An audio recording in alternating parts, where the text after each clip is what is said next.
for the future of police work. So, but let's go back and start back to where your career began on the streets of Baltimore. What got you into this to become a police officer? Was it a family thing? Your dad was a cop, granddaddy was a cop, and how did you evolve? What did you see? What made you decide you need to take a different course of action with the police department? Yeah, I mean, historically, there is a lot of family involvement. There's usually some kind of influence in what leads you to be police. I did a paper recently that's talking about how gangs and police have the same kind of historical backgrounds, where they have like this family lineage, this code, this insiders kind of network. But I did not come from that, and maybe that's why I ended up kind of being labeled a whistleblower, because I just didn't have that history. My history really comes from being a silly child watching Knight Rider and watching cops on TV. I always looked up to it as something that could be good. I am a male, and certain of us males with our masculinity levels like to do something that's full of adventure, adrenaline rushes. But I felt like this was a big compromise. It was kind of the best of both worlds. I could be this kind of rambunctious male and still be able to contribute to society, do something that helps people you're looked up to. And this is kind of a prevailing theme when you get into it with police in general. One of the things that policing does is it takes people from low class and it gives them the power and influence of upper to middle class, the way the laws apply to the upper and middle class. So you do kind of become like this separate person from the rest of society, and you elevate out of your lower class. Even though the salary is not high, in big cities, you are talking about a climb from poverty into at least middle class. I came from Section 8 housing and wanted to break out of that. You have these aspirations to just, you kind of like, I don't think it's much different than some athletes. It's just a more practical pathway. Like, how do you get out? How do you bust out of this thing? And policing is a way to bust out of the lower classes for sure. It always has been. That's why you have the Irish roots in a lot of policing, because the Irish took on policing in mass to as their way to catapult themselves from the lower classes in the past. So when I watched all these TV shows and I just wanted to go do it, by time I was 17 years old, I was I thought a little too rambunctious to be ready for college. So I went off into the Marine Corps to kill, really, I was just killing 4 years until I could be a police somewhere, and eventually decided to come back home to Baltimore, where I grew up in the suburbs of. And I mean, that's where policing was to me. That's where you went. That's where the danger was. That's where the excitement was. I wanted to go and help people, but I thought it was really great that I was also able to like fight people and chase guns and go car chases and stuff like that. So to me, it was a really good deal. I've never had any regrets. I think the part of it being such a good deal for me may be a little problematic structurally. So I'm just not one of those people that came in with these high aspirations thinking I was going to change the world or anything. I wanted to change a little bit, but yet, still go out there and have the fun and thrill and adventure of being a cop. Yeah, I think all boys at some point in their life growing up, being a police officer is one of the top five things. We all want to be president of the United States. We want to be a policeman. We want to be a fireman. We want to be an astronaut, or we want to be whatever our father was. So policeman is definitely, in that top five. And for most kids, and then as we get a little older, depending upon what color you are, sometimes that changes. Because I remember, when I was a kid, we'd call him officer friendly, right? Officer, whoever he was. He'd come to our school and talk about this, that, and the other, and let us wear his cap and maybe even take off his badge and pin it on one of us, and that kind of thing. And, we grew up respecting police officers. And then for some of us, when we turned 16 and we got our driver's license, Officer Friendly was busting us because of what we looked like, or we were driving in the wrong neighborhood. And while Friendly treated us all equally in elementary school when he came to visit. It was a whole different story now that we're teenagers out there driving. We look different, we don't fit the neighborhood or whatever. Did you see a lot of that coming up, with your fellow officers?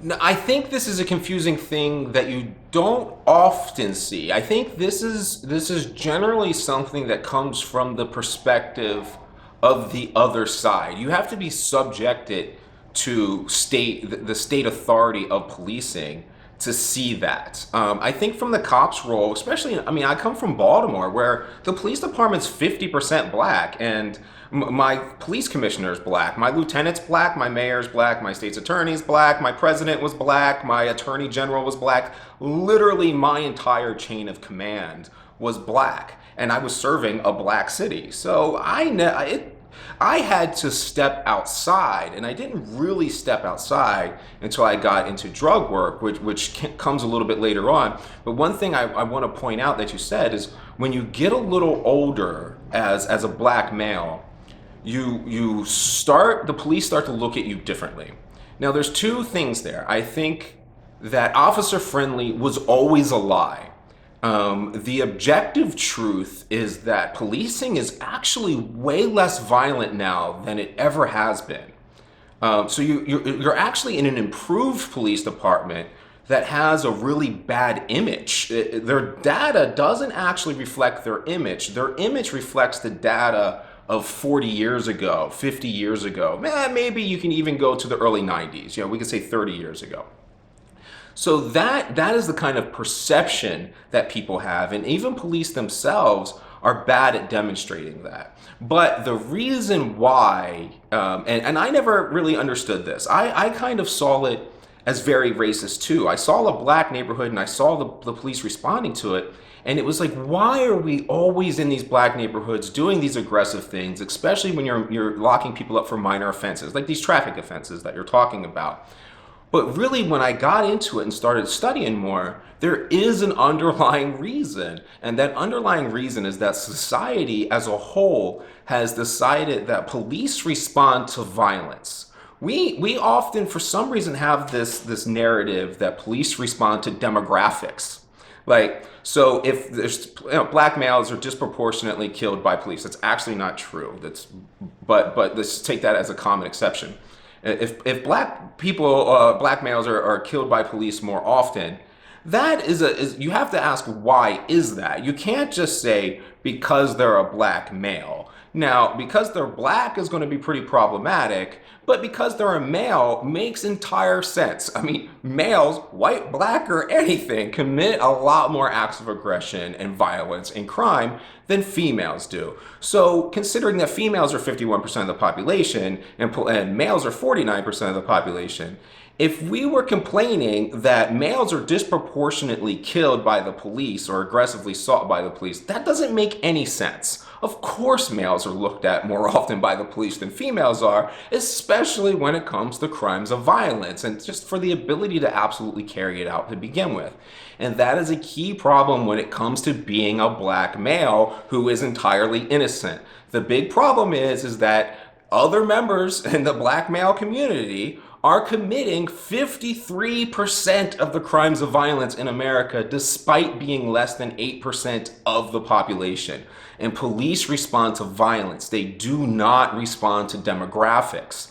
So so even when you start to factor in that kind of stuff, the numbers don't support police being disproportionate in their applications against black males. They're actually extremely less likely to kill a black male than they are a white male. Where you get tripped up is they're extremely more likely to do all the other offenses, all the minor crimes, all the locking you up for something petty, all the excessive use of force, like throwing in an elbow or a punch or treating you a little too harshly in the prison system or getting a slightly higher prison sentence. Things like that are definitely where it's at, but for some reason we focus on the killings where it's actually not that way. It's in these other ways. And so the way these other things are happening is that when police respond to violence, they're looking for this very, very small percentage of black males that commit a huge percentage of the overall of violence in America. And in the process of looking for those people, cops arrest and are measured by what they do. Arrest, you have to bring in stats, you have to show like any other job that you're doing something.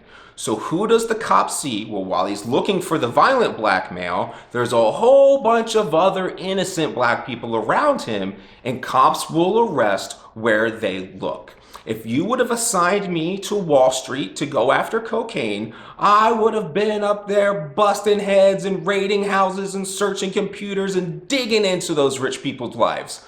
But the truth is, as long as they commit violence, no one's actually going to care. But I understand that the stats show that while yes, there are more white males in this country that are getting shot by police than black males, the stats that I was aware of is that there are more unarmed black males being shot than unarmed white males. The majority of white males being killed that outnumber the blacks are the ones who are armed. Is that not accurate? Well, see, I think that might have been accurate at a certain, in a certain year.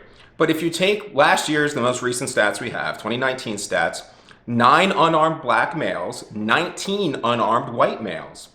But if you go by the proportion of violence, black males, even though they're much smaller percentage, actually commit more acts of violence than white males do as a whole. There should be more black males being shot than white males because police respond to violence. Now, the issue of whether police responding to violence is right or not is a separate issue. The fact is that police go where violence occurs, and then they lock up people where they are. So the people in those neighborhoods who are getting these more minor offenses are actually double victims. They're victims to the violence that's there, and then they're victims to the way policing and society as a whole responds to the violence. Those people are double victims. The Freddie Grays are double victims because of the Omars from The Wire, if anybody knows who that is. Cops are looking for the Omars, but Freddie Grays get caught up in that. And that's where we have all of our disproportionate issues are in the guy like a Freddie Gray who is completely nonviolent, may sell a couple of drugs, but if I would have sold drugs growing up, nobody would have noticed because there wasn't violence surrounding us. Explain for our listeners who come from a wide area across the country who Freddie Gray was. I know who he was, but they may not. Right, so Freddie Gray was mostly the reason why people even began to know my name, because I got very frustrated with our police department in the way they handled their arrest of Freddie Gray. So Freddie Gray was a young kid. I mean, the kid must have been 110 pounds soaking wet. And he would sell drugs in the hood, right where I came up. This was his neighborhood, where he was arrested was literally the first place that I was as a police officer, walking foot in these projects called Gilmore Homes. They're like, I mean, they're the lowest place that you can end up to in the country. Basically, you're talking about the most violent neighborhood in the country in one of the poorest and not even like Section 8. It's public housing. And he was selling drugs around there. The state's attorney, black state's attorney, black police commissioner, black lieutenant in the area, told the officers to go and make more drug arrests in that neighborhood. In the pursuit of those drug arrests, a lot of officers were placed in that neighborhood to look for anything, because the theory is that drugs and violence are tied together. So Freddie Gray saw police approaching him, and he ran. And police pursued him, arrested him, and threw him down in an alley, put him in a vehicle, and then he comes out of the vehicle dead in the van. Now, there's always a question as the remaining of what happened in the vehicle, or whether he had his injuries earlier, but he ended up having his spinal column severed and ended up dying in police custody. I think he died by the arresting officers dropping a knee on the back of his neck. I don't think it had anything to do with the van. But when he was killed, our police department, and this is in the midst of a lot of media attention going on, and in this midst, the Baltimore Police Department was just completely denying responsibility. And the bottom line is, as a professional, when we take a human being into custody, That human being is just like having a newborn infant handed to you. You are 100% responsible for that individual's life. And the idea that the police department was trying to set responsibility in these areas where, I mean, man, it might have not even been police fault. Like, look into this. There's responsibility where, you could have been talking about equipment, you could have been talking about training measures and things like that. But they just refused to look and introspect on what was happening. And that's why I had to say, hey, if you guys are going to lie about what we do in something like this, then I'm just going to start telling everybody the things that we do that you deny and act like we don't do. And so that's so opening my mouth about those things is how people even paid attention really to that conversation and a lot of what was happening in Baltimore. So, are you aware of the practice known as the Rough Ride? Yeah, I mean, yeah, of course. So a rough ride, I've definitely seen and been tangentially related I've to seen it firsthand myself. two people who got rough rides. And a rough ride means you put the suspect in the back of the car where you don't handcuff them or something like that, and you drive around and you hit the brakes really hard, you accelerate really hard, and it knocks them around inside this confined metal cage. Now with Freddie Gray, part of the reason why I don't think that happened is I don't think the evidence is there for it. And I really believe I know the officer who was driving the van, and I know people that are related to him, and that's just not who he is.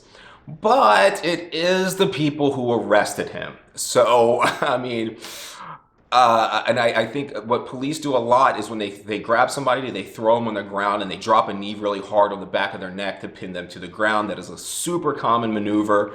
So to me, what was most likely to have occurred, that was what was most likely to occur. Chase him down, get mad, throw a knee in the back of his neck, and he ends up severing his spine that way. And how would the wagon man know when these people don't tell? The officers that arrested him didn't tell anything. What is the purpose behind the Rough Ride? Yeah, I mean, that's kind of like a humble arrest. There's a thing, if you watch The Wire, always speaking about The Wire, I don't know if you could. I was on The Wire. Oh yeah, I didn't know that, and I've watched the whole thing. Now I feel like I have to go back and see. I was on 2 episodes. Amazing. So now I've been telling my daughter now she's old enough to watch it, so now we have to go through it again. But The Wire, for as far as East and West Baltimore are concerned, boy, The Wire is incredibly accurate. And you'll see things in there where they talk about arrests on the humble. And that means when somebody's getting a little lippy with you, I mean, I even had a saying that most people talk themselves into jail. They don't actually go to jail for what they did. They go to jail for how they respond when the officer's asking about what happened. But so there's things like that where you just rough up a suspect or you treat them poorly because usually it has to do with a respect issue. I mean, maybe rough rides could happen to like a suspect like during an interrogation where they're trying to intimidate them. But I think it's vastly more likely going to be sourced from respect issues. Well, I can assure you, I had a rough ride, and it was definitely race related, and it was not out of any disrespect that I showed the officers. Sure. These were white officers who were absolutely racist, and we're talking back in the 1980s. Yeah, that's another good point though that you're bringing up there. A weird instance about policing is a lot of people say, well, where are the good cops if the bad cops are doing this? Now, you definitely see a lot of those because that's what gets publicized. But the vast majority of times that cops are getting in trouble is because other cops have told on them. And I grew up in a later era, but I started to realize at one point in time, this is going to blow your mind. I locked up a lot of people. I was an aggressive officer at nearly 400. It was like 397. And at one point in time, I was about 6-7 years into it, I realized that I actually knew more cops who had been arrested than I knew suspects who I arrested. And I really thought that was a wild number and thing to consider. But what happens, and people around me had gotten arrested, and I didn't see them do anything, but it's like clicks. Those people didn't do those things around me. I gravitated more towards the detectives that were clean, and the detectives that were dirty, they gravitated into their own little enclaves. So it can be obviously come off as an excuse, but for a lot of the especially very criminal acts, I didn't see any of that ever. So there's that grouping where they kind of isolate, and that's why you don't want these very autonomous units because they need to interact with the other cops. It actually is a check and balance. Okay. And also, um, talk about the blue wall of silence, the blue code. Yeah. So basically, the blue wall of silence is as most people would understand it. Once you put on that uniform, you're kind of like any other gang or any other really entrenched club where your ultimate loyalty must belong to that group. I think a lot of it is actually sourced from good means. They think they're the good guys. I think when you think you're the goody, so to say, you can start doing a lot of very bad things if you go and subscribe by consequential ethics. So that's a lot of what happens is they think that in the end, it's much better to be silent, to keep up the club, maybe to protect the aura, versus actually letting the guard down for people to see how vulnerable, how actually unprotected they are, and things like that. So you have the group that's like criminal no snitching, but that's very indistinguishable from the cop who thinks there's a consequential situation going on. I always will say, people, whether they like it or not, have to remember that Hitler thought he was doing good. And that is the way with most people at almost all times. They have either an unopened worldview or it's just a very narrow perspective. And what they think is even if it's a transgression, they justify transgressions because they think there will be a better result at the end. So I really have been working on trying to get police departments and others to accept flaws in police officers. A lot of the reason police are locked up is because no one accepts their flaws or their apologies. So you can't apologize if there's no forgiveness on the other end. That's a very common thread we will see in society at the moment. It's the way people react to the police is very cancer culture-ish. And it's very misdirected. The officer on the street, even the one that roughed you up in a rough ride, he had a boss and a command system that allowed this to happen so regularly that they felt comfortable with violating your civil rights and committing crimes in the process. So if I focus on how bad individual cops can be with this situation, then I think it very much misses the point of what is enabling this system to happen. I very much view justice as what we do to prevent this thing from reoccurring, not to seek vengeance or revenge, which is what the criminal justice system is basically structured around. So, you're saying that these cops, these good cops, are trying to protect an aura when one of their fellow officers commits a transgression. Sure. Essentially, they are going against what they were trained to do in the academy.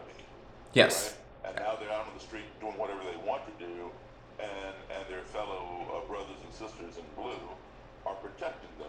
Does that not make the good cop or so-called good cop complicit? Oh, absolutely, it makes them complicit. But I think if you draw out these lines, I mean, we're complicit. As I argue a lot, the riots and protests make a lot of sense when there's no mechanism. So during the 60s, there was no mechanism for improvement, for changing things in their local police department. Currently, I have not been to a city yet, and I've been to all the states. I don't have a clue how many cities I've been to. Every single one of these cities in America has a mechanism for actually achieving the thing you say you want to achieve as an activist when it comes to police reform. You have to convince your neighbors, you have to collect signatures, you might take you some time to do it, but the mechanism does exist. So, yeah, is that cop making a bad judgment call? Sure, but he's being supported